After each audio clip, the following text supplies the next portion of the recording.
సత్యదర్శనం part 10. ఒక ఆత్మను దేవుడు నరకానికి ఎందుకు పంపుతాడు?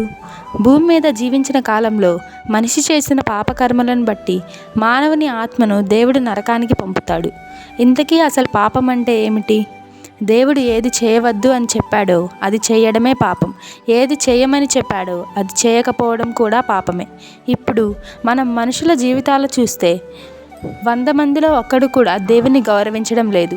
పూర్తిగా ప్రతిదినం ఏదో ఒక సందర్భంలో మాట ద్వారానో, క్రియ ద్వారానో, తలంపు ద్వారానో, నడతలోనో, పడకలోనో ఏదో ఒక విధంగా దేవునికి వ్యతిరేకమైన పనులు చేస్తూనే ఉన్నాడు.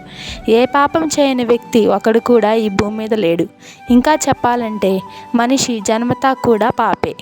ఎందుకంటే పుట్టే ప్రతి బిడ్డకి తండ్రి నుండి వారసత్వంగా వ్యాధి ఎలా సంక్రమిస్తుందో అలాగే పాపపు స్వభావం కూడా సంక్రమిస్తుంది.